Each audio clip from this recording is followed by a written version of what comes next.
Breaking news. కర్ణాటకలో మరొక రాజకీయ నాటకీయ పరిణామం చోటు చేసుకునే అవకాశం కనిపిస్తూ ఉన్నది. ఇటీవల సీఎం సిద్ధరామయ్య తన అనుచరులతోటి తన కేబినెట్ మంత్రులతోటి ఢిల్లీకి వెళ్ళారు. మరి హుటాహుటిన ఆయన ఢిల్లీకి వెళ్ళడం చూస్తూ ఉంటే సీఎం కుర్చీ మార్పుకు సంబంధించిన ఏదైనా పరిణామం చోటు చేసుకుంటుందా అన్న అనుమానాలు అయితే వస్తూ ఉన్నాయి. మరి దీనికి సంబంధించి ఒక నేషనల్ మీడియా కూడా కథనాలు కూడా రాస్తూ ఉన్నది. అయితే ఈసారి కర్ణాటకలో సీఎం సీటు మార్పు అనేది పక్కా ఉండబోతుంది.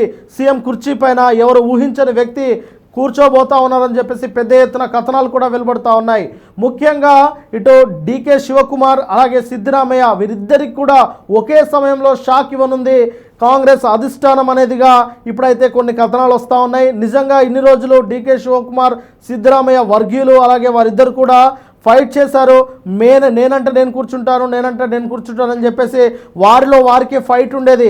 అయితే ముందుగా 2023లో ప్రభుత్వం ఏర్పడిన తర్వాత 2.5 సంవత్సరాల పవర్ షేరింగ్ విధానం 2.5 సంవత్సరాల పవర్ షేరింగ్ అనే ఒక నిబంధన ప్రకారం సిద్ధరామయ్య మొదటగా ముఖ్యమంత్రి, ఆ తర్వాత 2.5 సంవత్సరాలు డీకే శివకుమార్ ముఖ్యమంత్రిగా ఉంటారన్న ఒప్పందం అంటే అంతర్గతంగా ఆ ఒప్పందం జరిగింది. ఆ తర్వాత 2.5 సంవత్సరాలు పూర్తయిన నేపథ్యంలో ఇటు డీకే శివకుమార్ వర్గీయులు ఢిల్లీకి వెళ్ళి అక్కడ రాహుల్ గాంధీని కలవడము, ఖచ్చితంగా మరొక 2.5 సంవత్సరాలు డీకే శివకుమార్ని ముఖ్యమంత్రిగా మీరు ఆహ్వానించాలి అని చెప్పేసి వారికి విన్నవించుకోవడము, ఆ తర్వాత సిద్ధరామయ్య వర్గం వెళ్ళడము, ఇక సిద్ధరామయ్య తర్వాత డీకే శివకుమార్ వారిద్దరు కూడా మాటల యుద్ధాలు ప్రకటించడము, ఆ తర్వాత జరిగిన అన్నిటి నేపథ్యంలో మల్లికార్జున ఖర్గే కర్ణాటక రావడము, వారితో మాట్లాడము, ఏకంగా రాహుల్ గాంధీ సిడబ్ల్యూసీ మెంబర్లు కూడా కర్ణాటక వచ్చి వాళ్ళను బుజ్జగింపే ప్రయత్నం చేశారు.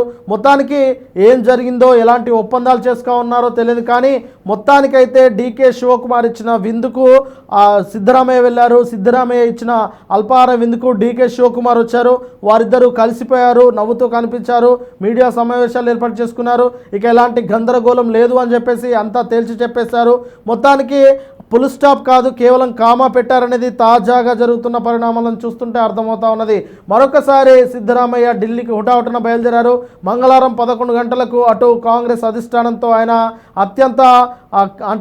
అత్యంత కీలకమైన ఒక సమావేశంలో ఆయన పాల్గొని ఉన్నారు. మరి దీన్ని బట్టి చూస్తూ ఉంటే కర్ణాటక ప్రభుత్వంలో ఏదైనా మార్పులు రాబోతా ఉన్నాయా, కర్ణాటక సీఎం చైర్ పైన మరొక వ్యక్తి కూర్చోబోతా ఉన్నారా అనేదైతే ఆశ్చర్యకరంగా అందరినీ కొన్ని ప్రశ్నలు అయితే ఇప్పుడు అందరినీ కుదిపేస్తూ ఉన్నాయి. మరి అవి చూసుకున్నట్టయితే ముఖ్యంగా అధిష్టానం మల్లికార్జున ఖర్గేను కర్ణాటకకు పంపించి కర్ణాటక సీఎం పీఠంపై మల్లికార్జున ఖర్గేను కూర్చోబెట్టాలని చూస్తూ ఉన్నదట. దానికోసం అన్ని రకాల ప్రయత్నాలు కూడా పూర్తయినట్టు తెలుస్తూ ఉన్నది. ప్రస్తుతం జాతీయ కాంగ్రెస్ అధ్యక్షుడిగా ఉన్న మల్లికార్జున ఖర్గే ఇటు కర్ణాటకకు వెళ్ళి కర్ణాటక సీఎంగా ఆయన బాధ్యతలు చేపడతారు అని చెప్పేసి ఇప్పుడు పెద్ద ఎత్తున వార్తలు వస్తూ ఉన్నాయి. మరి ఈ నేపథ్యంలో సిద్ధరామయ్యను అటు రాజ్యసభకు పంపించి ఫ్లోర్ లీడరు బాధ్యతలు అప్పగించే అవకాశాలు కూడా కనిపిస్తూ ఉన్నాయి. ఇక డీకే శివకుమార్ను అదే స్థానంలో ఆయనను ఉపయోగించుకోవాలని ఇటు కాంగ్రెస్ అధిష్టానం భావిస్తూ ఉన్నది.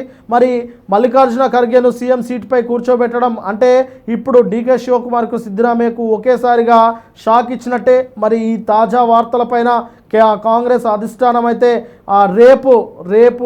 రేపు ఉదయం 11 గంటలకు అటు సిద్ధరామయ్యతో మీటింగ్లో పాల్గొననున్నారు. మరి సిద్ధరామయ్యతో మీటింగ్ ముగిసిన తర్వాత అసలు ఏం జరిగింది, దేనిపైన చర్చ అనేది అయితే ఒక స్పష్టత వచ్చే అవకాశం కనిపిస్తూ ఉన్నది.